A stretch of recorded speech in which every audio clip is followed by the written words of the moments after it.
kwamba mafunzo mliopewa ni mafunzo ambayo yametolewa na wataalamu, na wataalamu hawa ni wataalamu mtambuka katika masuala haya ya utalii. Kwa maana hiyo, haya mafunzo mlioyapata hapa sio lele mama, ni mafunzo imara, ni mafunzo yaliyoshiba.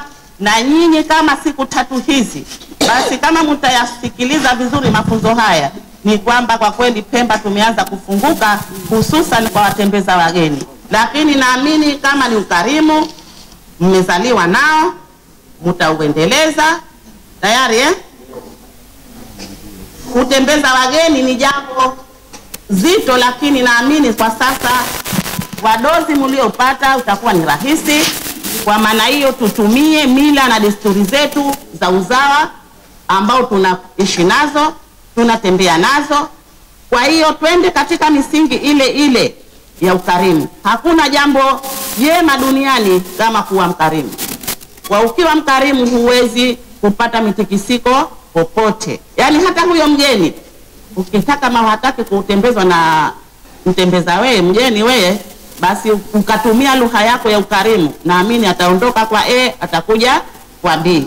Kwa hiyo ukarimu ni jambo muhimu sana. Kuna vijana wengi ambao wanahangaika mitaani, wako katika sekta hii ya utalii lakini hawako rasmi. Kitendo cha kuwaita hapa maana yake tunaelekea katika kuwarasimisha.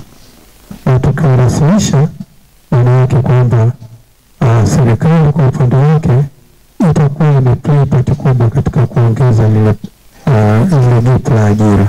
Na hawa watakuwa wameshajiajiri wenyewe. Kwa hiyo mheshimiwa mgeni rasmi, naomba nikushukuru sana kwa hilo.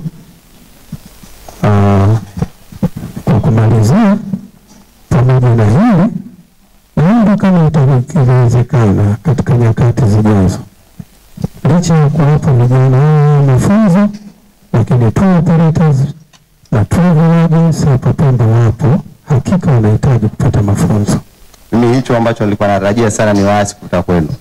Sisi kama NMB tupo kwa upande wa hapa Pemba, tuna matai mawili, tuna tawi la Chake Chake ambao tawi mama, lakini tuna tawi pia Awete. Karibuni sana kuhakikisha kupata huduma zetu zote.